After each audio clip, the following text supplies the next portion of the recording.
I don't cheese for the cam, nigga. Your smile on the gram, they caught me slipping. I'm that nigga. Right? Fame for the young, just cut the check. Let me rap, nigga. Rap, nigga. Gravatar style, I'm a traveling smack dealer. Get all Jenny Lamb with you. This is like the confessional of a lyrical career criminal. Success minimal, cause I won't. Mic check 1 2. Hi. Welcome to the party. Y'all already know what it is, man. Side Barz, Pantha Politix Network. So you say you got bars? We gonna find out. Right now, you rocking with the one and only Seven Da Pantha, aka the Carolina Hurricane with ridiculous slang, aka your baby mama's favorite rapper, aka Pie Strickland if you getting the point. Y'all don't know nothing about that. But anyway, y'all know we don't bring nothing but the dope on Side Barz, man. We just had Mojo Barnes here. We just had my man, the Fat Boy here. It's only right. Solely Interrogator in the building. What's going on, bro? What's up? Chillin', man. How you living? Man, any day above ground's a good day. Fact to it. Fact to it. I feel you. Now let's give the people a little foundational information, if we will. I already know the answers to all of this, but we'll just start here. So the Interrogator, like where you from? And what was like what kind of brought you to rap? Okay. Born in Kansas City, Missouri till my dad died. Then we moved to Cali. Discovered hip hop. Well, and then I moved to Hawaii for a little bit, but when I came back, discovered it was about 1983. I discovered this new music. Well, it was new to me, and I fell in love with it. It was called hip hop, and it spoke to me. And man, I was I was blown away because in the Hawaiian Islands it hadn't been played yet. Everything was rock and roll, reggae. Oh yeah. You know, jazz, blues, anything, but no hip hop. There's no hip hop there. I never even heard of it. And I come there, I'm like, what is this? Hawaii, what was y'all smoking? Yeah. Anyway. Yeah, it was a song by Nucleus called Jam on it. And then Oh wow. and then in the same sittings I heard Sucker MCs by Run DMC. I was like, I want to be like those guys. Yeah, I feel you. Yeah, I think we all did. Yeah, that's facts. Absolutely. So I mean, it goes without saying, when you're talking about 83, there weren't in that same era, we're not talking about a massive number of white guys or girls, for that matter, anybody that were included into, hip hop, especially MCing. So, what was it like? Like, did you get a lot of pushback as you were coming up in the culture? And if so, when did you feel like the embrace finally came? Okay, so let's go back to 83. I lived on a little island off the coast of Southern California called Catalina. It's a heavily Hispanic neighborhood, but there's more whites and Hispanics than any other race. But when I was living there, one of my homies said, I wish I could do what he did. And I said, I can do what they did. And they all laughed. And he said, you're white. You can't do that. That's the first thing they said to me. So we bet our allowance. I went home and I wrote on the Sucker MC's beat. I wrote, my bars. And we came back the next day. I read it off paper and they were like, whoa. So fast forward to, like when I was in high school, going to Garfield High School in the Central District, like I had to battle people to get respect in the hallway. People are like, white boy, corny white boy, what you gonna do? And I spit, and they're like, oh, dang. It was always the same reaction, like this surprise and shock. But even then, like I would do shows at Langston Hughes Theater, and I remember one time I stepped out on stage, they took one look at me and they booed me because of my skin color. They didn't give me a chance. Booed me off stage. So. But yeah, I did a lot of shows. I did like Black Festival. I did Festival Sunjata. I did Juneteenth. I did Langston Hughes several times. I performed at Garfield High School, Fall Fest 91 for 1,400 people. And I just kept putting myself out there. Any cypher that they were having, I was in there, and, That's what you're supposed to do. my manager, Lady Scribe, shout out to Lady Scribe. I was her first client, and she was my first manager. She's the one who got me in front of the late Samuel Stevens, who is Ezel Stevens from Ezel's. Okay. That's his late brother. He was my first producer, and he introduced me to people, and she introduced me. And so as I was going, I had to work real hard to kind of show and prove. You know what I'm saying? It didn't come easy. And even today, 2025, there's still people that look at me side-eye like, get out of here, man. So, I mean, especially considering the fact that of all of the things that have transpired in hip hop culture since '83. You know what I'm saying? How does that feel to know in 2025 there's still that stigma that you have to prove that you can rap? Like, that's kind of weird to me. Well, I mean, because it's like I think you were there. We were having a discussion about. I don't call myself a white rapper because I don't represent the white race, right? And because I represent hip hop. And the thing is like, if I sit here and I rap for a niche audience of white people, only white people, then of course you got your Tom McDonald's, your Adam Calhouns, you got these Lil Webbies, you got these guys, and the white folks love them, right? And with me, I'm not. That's not my audience. I don't want no part of that. So today, you got people looking at these folks going, damn, these are a bunch of culture vultures, you know? And I have to prove to people, hey, I'm not eating off the culture. Yeah. I'm trying to give back to the culture. I protect this culture because it's been, so, you know, I don't know. It's just show and prove. Do me a favor. Say those names again, one by one. What's the first name you said? Tom McDonald. Fuck him. Adam Calhoun. Fuck him. Let's see, who else is there? Don't matter. Fuck them too. I said Lil Webby. Lil Webby isn't a political rapper. So yeah, not at all. Yeah, but he's a white rapper, so I just kind of put him in there. But yeah, Tom McDonald, Adam Calhoun could suck a fat dick. Forgiato Blow. He's that dude from Florida. Pause your name, son. Like what? Yeah, I call him Fugazio Blow. I'm not. He's big MAGA rapper. You know, I'm not down with none of that. I'm not gonna do it. I would be good. I just saw a video Tom McDonald did. It was called White Boy Shit. And he had this white boy and he had all these Aryan Nation dudes from prison all up in his video. And they're all holding the American flag and getting tattoos and all. I said, man, I can't with these folks. I want to make a real quick announcement before we get back to the interview. Hey, I haven't seen this video that he's speaking on. I don't want to, but I want to tell y'all something. And I want you to remember that I told you this. It was Seven Da Pantha that told you. You can find me at Seven Da Pantha on everything. Just because you have tattoos and you don't like black people or nobody else that ain't white and you lift a lot of weights in prison don't mean a bullet won't tear your ass up. That's all I'm saying. It don't make you invincible. Anyway. So that's all I'm saying. So with me, I've always been in the mindset, like back in the day, going back in the day. You know, you had Vanilla Ice, and then you had a rarity like Third Base, who were dope. Yes. Then you had Marky Mark, and so there was just a stigma. Can't forget the Beastie Boys. Like I have to give praise and honor to the people that came before me, the Run DMCs, LL Cool J's, the Beastie Boys. They were dope, but Public Enemy, KRS-One. X-Clan, Poor Righteous Teachers, Brand Nubian. The fact that you even know who PRT is says something. A lot of people have no idea. Man, I love PRT, man. Wise Intellect, man, that dude. Whew. One of the most underrated rappers ever, in my personal opinion. Absolutely. So I mean, I met you. I've been in Washington almost a decade now. So it's. Jeez, every time I say that, it makes my head spin. But I've been in Washington almost a decade now, and I met a lot of people. But when I've told you many times, when I first moved here, I came here, and my man, you know, E the Mad Assassin, salute to E. He was like, yo, you need to meet Julie C, you need to meet A-Son, those my people, go holler at him. I was like, all right, cool. So when I got into the vicinity of those individuals and started asking questions like, yo, I'm new, I'm on that boom bap, I'm all about it, like who I need to know. You know what I'm saying? They started reeling off names, but one of the names that I heard was Soul the Interrogator. And I was like, hey, hold up. Y'all got police rapping out here? And it was like, nah, it ain't that. And I was like, oh, okay. So, you know, that turned into whatever it turned into. But I finally met you. And when I met you, we actually met at a studio and ended up recording a record that day. Yep. I had never heard your music before. Because me personally, people will say a bunch of names to me, and I remember the names, but sometimes when I go on platforms or whatever, listen to music, I don't remember who I'm supposed to be checking. So I heard you speak, and I was like, oh shoot, okay. And I'll admit, I don't have the same thing as, oh, you're a white guy, you probably can't rap. That ain't what. The whole thing to me is just how I perceive a person.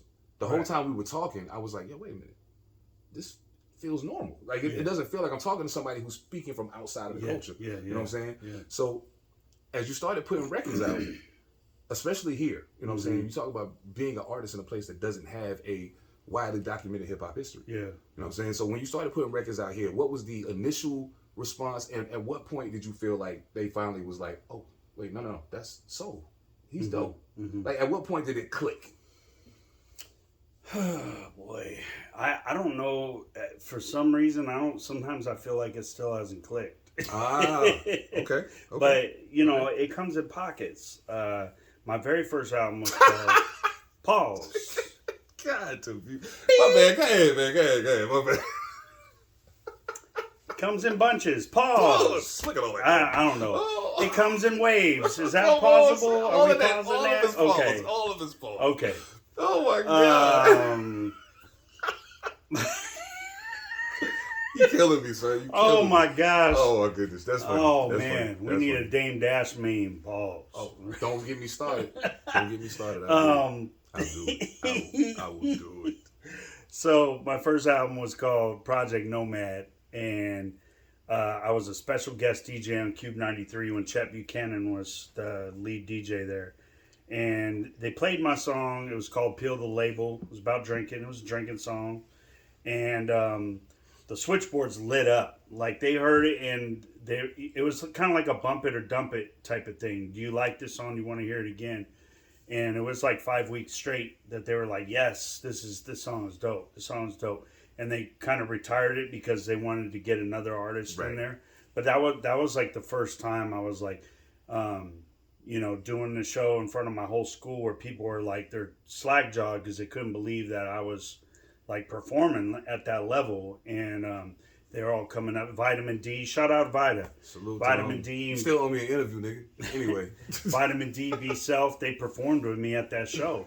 No doubt. And they came up to me and they were like, bro, I had no idea. I was like, well, now you do. No doubt. Absolutely. And those are my guys, you know, Yeah, Ghetto Vita's Children. Vita's a good dude, man. Man. Vita's a very good dude. And so, you know, Old Head came out 2023. You know, we all know about that. And people were hitting me up and going, this is the best album of your career. And I was like, what? Oh, okay. So it just comes in. It manifests itself in waves. There we go. There we go. I said it. I said it without a pause. There we go. We getting somewhere. Wow. No doubt. That bar went over your head like an airline. Hey, bro. I'm glad you brought up Old Head. Again, and I want to make this very clear right now before I continue. I'm getting ready to get into 2023 to now. If you want to hear the rest of Soul's biographical story, the Interrogation Room podcast is coming back. Very first episode is him telling his story. You can hear the rest of that there. This is Side Barz. We don't do that here. It's like Wakanda. We don't do that here. Anyway. Old Head. I specifically wanted to talk to you about Old Head because I personally was able to watch the response to that. Mm-hmm. I was able to see it in real time. Mm-hmm. And not only that, but I listened to the album on a regular basis. Even when it was off of streaming, I still had it downloaded on my phone, so I could still listen to it. Yeah. But that particular project made a statement, in my personal opinion. It made a couple of statements. One, you released it right around hip hop's birthday, which was lovely, in my personal opinion. I absolutely love that you did that. But more importantly, you painted a complete picture of an MC who's not a kid anymore, not necessarily an old man, but I'm grown and I've seen so much. So let me give back some of what I've seen. Was that the goal going into Old Head, or was it just kind of like, did that come as you were putting the project together? Pause.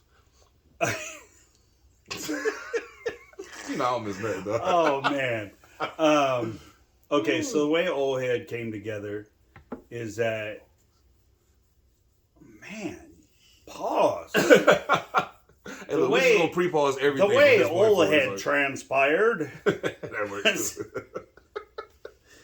I had purchased. I'm thinking about every single thing I'm saying. I pre-paused it already, so just say whatever you guys. I pre-paused everything. We good. Just say whatever you want to say. So COVID hit, and we got our stimmies. I purchased studio equipment. I was like, I'm getting a studio, and I started recording songs, and just to test them out. No doubt. And I would send them to people, and I would get feedback.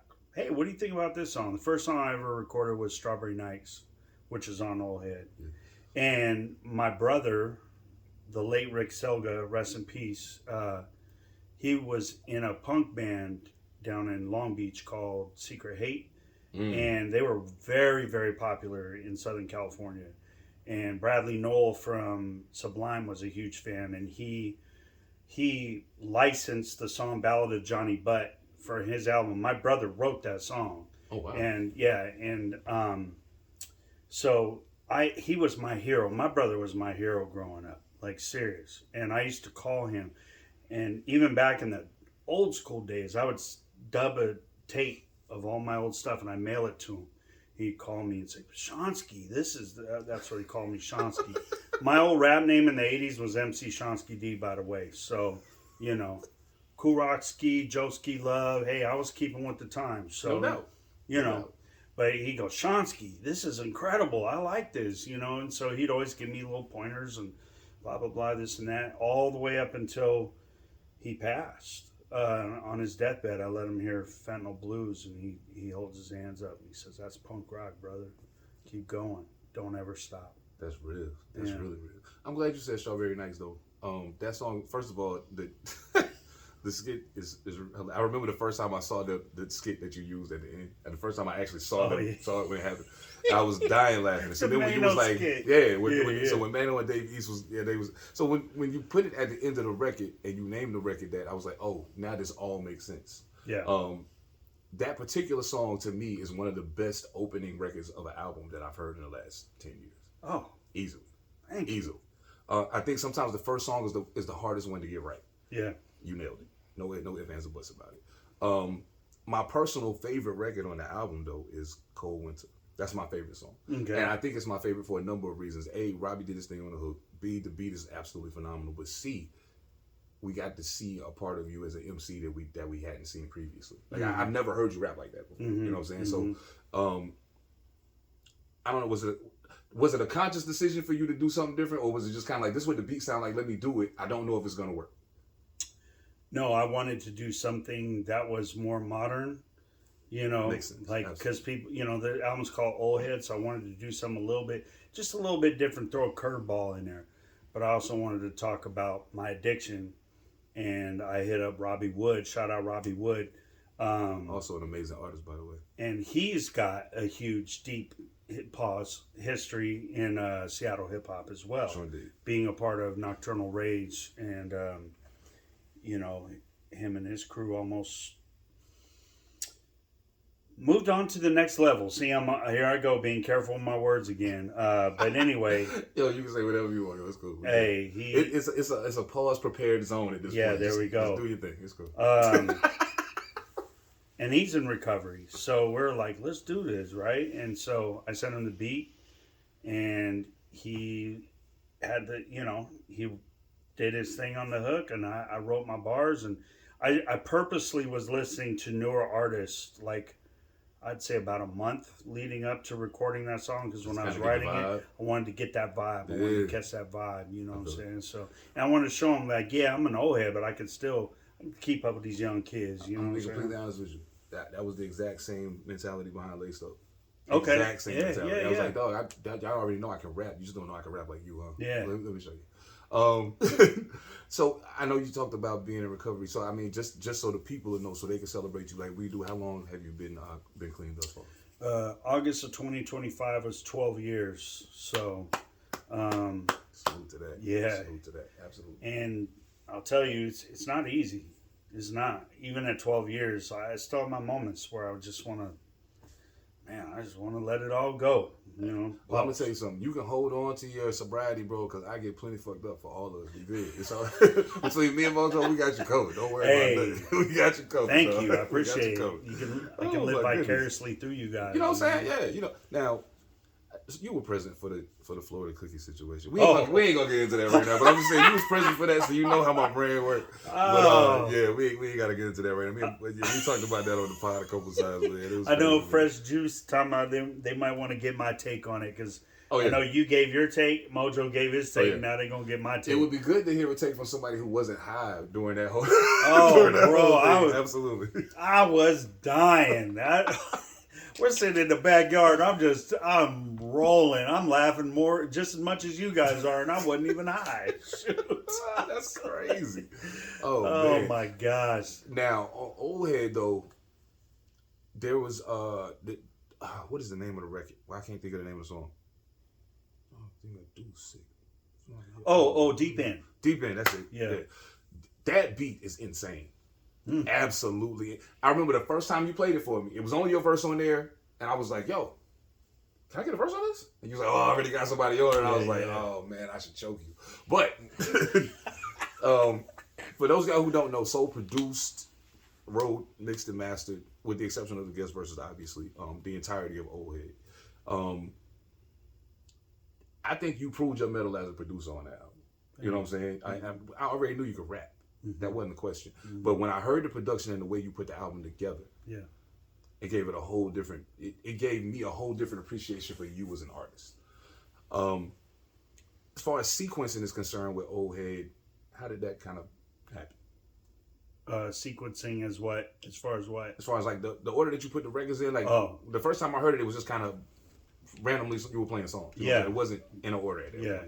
So how did the sequence? Because the sequencing is almost flawless. Like it's Well, so what it was, like I said in the beginning, it was just me doing songs here and there, just kind of testing out the waters to see how my recording prowess was going to be, if I was any good. And I would reach out to people like Smoke M2D6, Zebulon Dag, Nichols Hawkeye, all my production people, even Reddy. I hit him up and asked, what'd you think of this? What could I do better? And Smoke gave me a lot of D-Sane. I hit up D-Sane and he gave me some good advice. I heard that name in a minute. What's up, shout out to all those guys for real. And they all gave me some really good advice. And we have a saying in 12-step: you take what you want and leave the rest, right? No doubt. So I take little bits of each person's advice and I'd apply it to my own production style. And as it came along, as it happened, we were all putting our albums out. Right. I think it was Mojo first, and then I think it was Dub, and then me, and then Angie, and then you were going to be last, and then then Monster, and then you, and then anyway, my time was coming up. August was coming up, and we didn't have a project, and I go, well, wait a minute, I got a bunch of songs I did. I think if I add like 3 or 4 new tracks to it, I think I can complete a full story, like paint a picture of what this album's going to be like. And I was listening to it, I'm going, man, Old Head, it just made sense. And so when I structured them, I put Strawberry Nights first, the introduction. Then I did like Fentanyl Blues to talk about Everything I Got, talks about my just kind of like my thing. I may never make it, but I love this, and I'll give it everything I got. And I'm actually clowning on the second verse about a guy who was trying to clown me for being an older rapper. Like, you're almost 50 years old and you still rapping. It's time to grow up. And then my second verse where I say, ain't you the same dude on the same bar stool for 1992, the same lame saloon? Mm-hmm. That was all real talk. I told him that straight to his face. I said, bro, you've been in this bar for 30 years. It's time for you to grow up, bro. Shoot. So going from that. You cheers ass nigga. Get the fuck out of here. Norm. Anyway, so they just kind of fell into place, and I was kind of, as I was feeling it, it was like, it was telling a story. Percy likes to talk about that. He wants it to tell a story, and no doubt. It was definitely telling a story at that point. So we all came together as a crew. We sat down, we listened to it, and I asked for all you guys' feedback, and you're like, this is it. Yeah. This is the one. So. Yeah. It was never a question. It was never a question in my opinion. Yeah. Now I know it's some things occurred after all of that. We ain't got to get into all that, but some things occurred after that. So it caused a bit of a layoff before new music came out. Mm-hmm. Murderless Crow dropped, and y'all don't deserve that right now. Murderless Crow, go to Bandcamp and buy Murderless Crow. How about that? We're gonna leave it at that. Y'all don't need to know nothing else right now. Produced by Mojo Barnes, Soul Interrogator on the bars. Just go get it. But I want to talk about right now, because just last week, you hit Reboot on a project that was supposed to be out previously, few and far between. It hit streaming on November the 7th. Yes. Yeah, November the 7th. Man, we only like a few days past the drop, you know what I'm saying? But so far, it seems to be doing well. I personally have bumped it quite a bit. And I'm not going to tell y'all our cheat code, but we got one. But we got one. But yeah, I've been bumping it, man. So I definitely want to talk about the album in its entirety, but there's particular songs that I want to focus on. So before we get into that, who did the production on the album, and like what was kind of like the situation that arose to why it's just now coming out? Okay. Let's back it up a little bit. My album Impervious had dropped in 2016 after it took 8 years for that album to come out. Prior to that was my album Product, which took 4.5 years to come out. Prior to that was Beyond All Means, took 7.5 years to come out. And then my first album took 91, 92, 93, 94, 9. Yeah, 4 years for that to come out. So somebody told me, he said, man, your albums are few and far between, bro. You need to put more stuff out. So after Impervious drops, I'm going right to the lab. And I hit my guy from Old Dominion, Smoke M2D6. There was a little side quest here. There was a situation with one of my songs called Anatomical Minds where the guy who was featured on the song with me, him and I had an agreement that we put it on both our albums. Well, he went, purchased the beat, took me off of everything, copywritten it, re-released it by himself. And yeah, it was ugly. So Smoke told me, he said, hey, if you let this go, I did a diss track and everything, bro. It was about to get real ugly. So Smoke told me, he said, hey, if you let this go, we'll do a project together, right? So time came, he sent me a beat folder, and I started like, okay, let's do this one, let's do this one, let's do this one. I started writing. The pen was heavy. I was flowing, and then I went to my homie Ariel's studio, and we got to work, and I talked to all my features came to the studio. We didn't do any you notice that with Old Head. I don't like doing the whole you record over here, you record over here, I'll record here. It doesn't feel cohesive. You know what I'm saying? I want to bounce energy off of each other, and we're putting out a good song, and it sounds like we're all there. So I did that with all the songs there. And it worked, and I had a schedule written down, and I had people coming in, and things were flowing, right? And so the majority of the producers on there were Smoke M2D6, shout out Smoke, Boombox Massacre did a song, my homie Dr. Wax did a song, and then I produced a song on there. But that was actually a remix, because it was previously one of Reddy's songs that he had given the beat to somebody else, so I had to make a new beat for it. So, but this album was prior to Takeover Music Collective or Sound Chamber or any of that. I didn't even know who you were when I was recording this. I didn't know who Mojo was. I didn't know Monster. I didn't know Percy. I didn't know anybody. I barely had just met Reddy at the very end. So what happened was my house. This was in the news. My house had home invasion. Somebody came and took over my house while I was out of town. My son was home. Threw my son out of the house. I'm going to try and say this as quick as possible so it don't go too long-winded. But anyway, SWAT team got involved, and I was displaced for a month. Jeez. I had nowhere to go for a month. I had a GoFundMe set up to get me back into my house because there was pepper spray bombs, there was bullet holes from the police shooting. Yeah, it was a big thing. So that happened. Then I lost my job. Then shortly after I got back into my apartment, I had to move because the landlord sold the building. New owner wanted to sell out. So it was like maybe 3 months later I had to move after being displaced. Damn. And then COVID happened. And then, jeez Louise. And then Ariel, shout out to Ariel Endure. He's on several tracks on that album. He updated his DAW, and all of a sudden my files became obsolete, and he couldn't figure out how to get them to where they bounce, to waiver MP3. No doubt.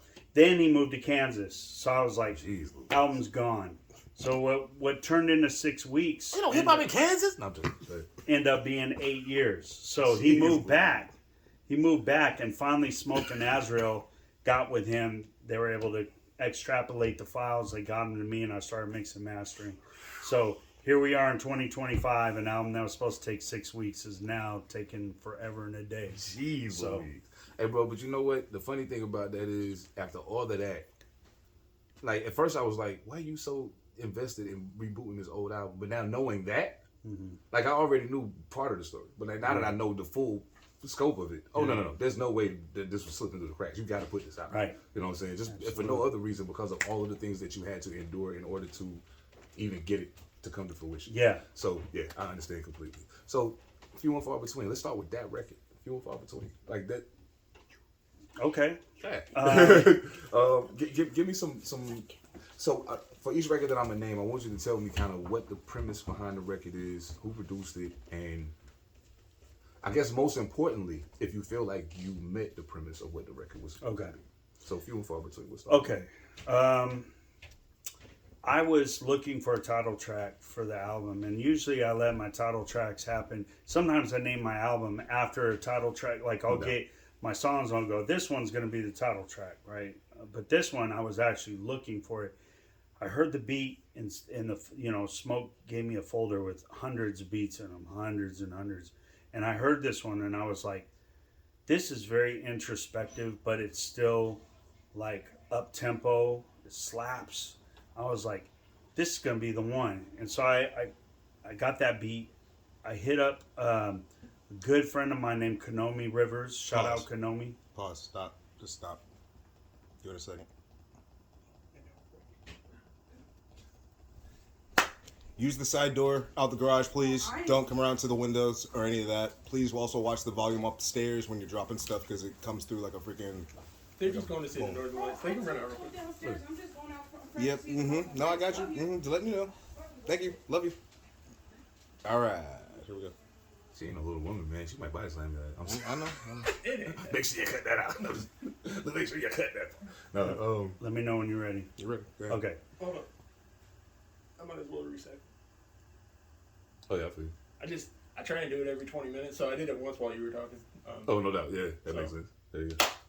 Okay. So, after I pulled that beat out of the folder, I hit up a good friend of mine, Konomi Rivers. Shout out to Konomi.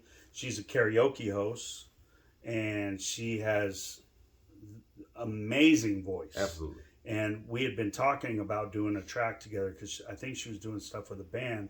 So I had this to her, and I said, hey, what do you think? And she goes, oh, I'd love to sing on it, but I can't write. So I was like, don't worry about it. I got that. I'll pen the lyrics. Just, this is kind of what I'm feeling. And I would kind of hum the harmony to her. And then she came over and made it her own, and she killed it. She slayed it. Absolutely. That is the highest streamed song on the album so far right now. It's the most popular song. Oh. And, shout out to Konomi, and I hope to do more stuff with her in the future. She was blown away when I hit her up. I said, hey, guess what I got? And I sent her the mix, and she was like, what? It's been so long, I thought that song was gone. And she was super happy. So I love those moments. Yeah. I love those moments. Absolutely. And, Absolutely. I look forward to working with her in the future. Good friend of mine. If you're ever in Bremerton, go look her up on Facebook. Go to one of her karaoke spots, because she has a really good time. So anyway, yeah. Few and Far Between. Yeah, that's dope, man. And then the premise, I forgot to say, the premise of that was just about why does it take me so long to release records? And no matter what, I'm still going, people, because people, they stop checking for you if you ain't putting stuff out, right? So I still hit them hard every time I come out. Pause. I still have a much impact when I release my records. Pause. I can't even. I can't. They still rock with it when you drop it though. So But I let them know. I made a promise. I'll make it no matter what. No matter how many tears I shed, no matter how much blood I shed, I'm still still here doing this. So that was the whole premise of it. So. That makes perfect sense too. Yeah. Absolutely. Yeah. Now I gotta ask you about this one. Okay. I was listening to this song earlier today. I listened to it twice earlier today because I was like, I want to make sure that I hear what I think I'm hearing. The song Kool-Aid. Fine record. Very fun record. Very fun record. And I can tell that you had a good time recording it. Yes, it's one of my favorites. Well, what was the catalyst for you making that song? Do you know what the song's about? Yeah. Okay. I figured it out. At first I was like, everybody's fucking thirsty. First he thought it was nonsense. Okay. What happens when people are gossiping and you believe the bullshit? You drank the Kool-Aid. You're drinking the Kool-Aid. Exactly. So I had this beat, and it had like a, I don't know, it just had this club bouncy vibe to it, but I didn't want to do the same girl shake your hand, doing the same old shit. So I was like, what's something original we could do? And I don't drink alcohol. I would rather drink Kool-Aid at a bar. And I'm like, oh, sipping the Kool-Aid. So I'm like, this is a club. You can only get into this club to gossip and talk shit and ruin somebody's life, somebody in the club, And so obviously that most club environments is like that, period. Yes. Right? It's very superficial. It's fake. It's a bunch of drama. Everybody's trying to go home with somebody, blah, blah, blah. Fights happen. So I was just painting a weird picture and trying to be original with it. And you achieved that goal. I've gotten a lot of good responses for that, though. You achieved that goal, absolutely. I'm not gonna lie. I was with Pete when I first heard the song. I was like, "What is he talking about? This soul is tripping." And so then I was like, "Wait, let me wait. I gotta take a break from this, and I'm gonna come back to it." So then I listened to it again when it came out, and I applied the cheat code. And every now and then, while I'm applying the cheat code, I still be like, "Oh yeah." You know what I'm saying? So I heard it a few more times during that. And so then finally today, when I knew we were going to do the interview, I said, I know I want to ask him about this song. Let me listen to it again. Mm-hmm. I'm going to be honest with you. The concept didn't completely click for me until today. It didn't completely click for me till today. Okay. Because it was the first time I listened to it without listening to everything else. Mm-hmm. I just listened to it by itself. And I was like, oh, wait a minute. I was missing this the whole time. You know what I'm saying? So, salute. That was dope. I like how you did that. I like how you did that. Absolutely. I thought about doing a lyric video for it so people could read the lyrics and maybe understand the vibe. Because I wanted to do a music video for it too, where you see people whispering in somebody's ear and they kind of like trip out and everybody starts But it is what it is. If people catch it, when I was a kid and I listened to a hip hop record, I would sit there, play a bar, pause, write it down. Play a bar, pause, write it down. Play a bar, and then I would play it back and read it. Or if you had Public Enemy's album, Ice-T's album, or anybody like that, the lyrics are in there. And you can read it, and you catch you can catch the vision. So absolutely. Shout out to everybody who got it, and if you didn't, holler at me or listen again. People are gonna slowly playing this because you just said PE, and it drives me directly into the next record I was going to ask you about. And I take back what I said previously. Kool-Aid is not my favorite song. This song is my favorite song. Gentrification X is my favorite song. Oh. Gentrification X in and of itself the title should be self-explanatory. It should be. But for people who don't live here, you know what I'm saying? People that don't live in Washington, especially Seattle, even in the time that I've been here, I've seen the changes in Seattle, and I don't even like to go to Seattle. But from when I go there, I've noticed the changes already. It's happening in Tacoma too, but probably a little more rapidly in Seattle. Yeah. So what made you decide to write that record? Well, the first thing that really there was a rap artist who was doing an interview on gentrification, and I kind of was like, gentrification, Seattle, what's going on? What is that? And so I didn't even know what the word meant, so I had to look it up. And I'm like, and then I turn around and I see all these cranes in the sky. South Lake Union, that's where I was first living when all this development was starting with South Lake Union. South Lake Union was a really desolate, kind of podunk area of Seattle. There just wasn't a lot going on. All of a sudden, all these cranes are going up. And, buildings are getting torn down and coming up I felt like that dude in Up. Like, I'm in this little spot, and all these buildings are, being constructed or whatnot. And so when I saw that, I was like, and then I started hearing about the Central District. I know I seen you smiling. Just for the record, our friends ain't shit, but it's okay. Go ahead. I'm sorry. Go ahead. The Central District. People were like, man, they're taking all of our culture away. You know, Vulcan, who is run by Paul Allen. No doubt. And you see these cranes, they all say Vulcan. Working for Vulcan, looking sullen, living in the gutter. That's what I was talking about. I said you might as well change the name of MLK to Paul Allen Way because he's getting his way for real, you know. And I had a third verse on there that I took off because it just didn't flow with the rest of the song. But in the verse, I talk about all the historical buildings. And if I do a remix of Gentrification X, then I might throw that third verse on there. And I talk about corporate franchise replaced Miss Helen's, you know, Miss Helen's Soul Food. I talk about we went from jazz to Starbucks. Quincy Jones to Bezos, man, this shit sucks. You know, like I was saying stuff like that. And then I talk about how in the 60s, it was 85% black-owned businesses and homes. And now it was 2021 or 2020 when I wrote that bar. That's another thing. I wrote that bar way after the rest of the songs were just, it was down to like below 10%. Jeez. And I was like, and that's because these people, they're buying up all these property and they're pushing everybody out. Right.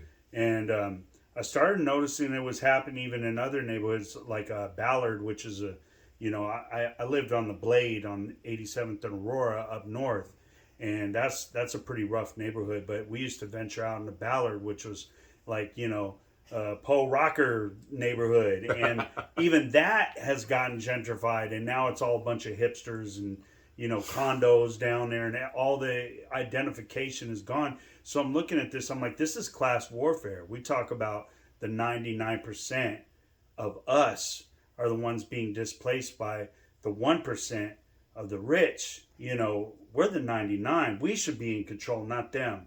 And so, I just had to speak out about it, and so that's Smoke M2D6 did that beat as well.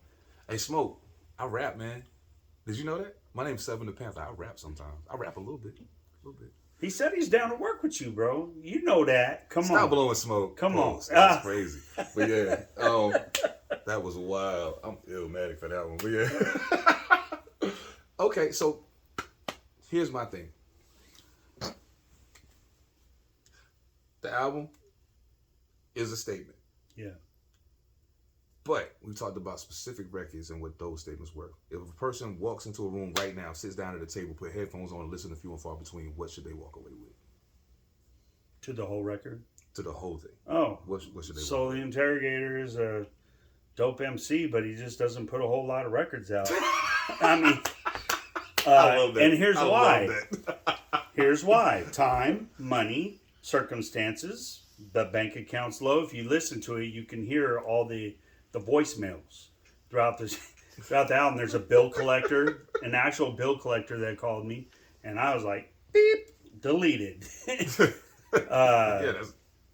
There's one where Ariel tells me that the files got lost, and then he tells me years later, and a voicemail years later that he found them. Monster hits me up, says, yo, those mixes ain't it. You got to go back and work on them, bro. I was so just wanting to get this album out, I kind of rushed it. I was kind of, I would like... You almost rushed it. I would grind on it, pause. I would work really tentatively on it and then step away from it for a while, and then I'd come back to it. Man, these pause things are really good. You good. Just keep going. You good. Don't worry. We'll just add the graphic in. You don't even have to say that. There we go. So I would work on it, step away, come back, work on it, step away. And I got to a point where I was just like, I'm ready to put this out. And Monster was like, nah, go back and do another run. Percy said the same thing. You need to tell a story. So I put the voicemails in there. So I went back in, I remixed some things, brought some levels down, picked some levels up, did whatever, put the voicemails in there. And man, it told a really good story. After that, before that, was just a collection of songs, so. No doubt. Yeah. I love that too, man. So I got a challenge for y'all, listeners. I got a challenge for y'all. My challenge to you is go listen to Few and Far Between, but right after you finish listening to that, listen to Old Head. Listen to them back to back, okay? But the reason why I want you to do that is very simple. You're hearing now that Few and Far Between is a collection, is old records. It's a full body project. It's not just a collection of songs, but they're old songs. But they were made by the exact same person who made the Old Head album. I want you to hear the progression of the artist, the progression of the producer, the progression of the process. Because I can tell the difference in how those two projects are put together because I know him. You know what I'm saying? So I can tell the difference in the two. Before I get to socials and all that though, you want a cycle?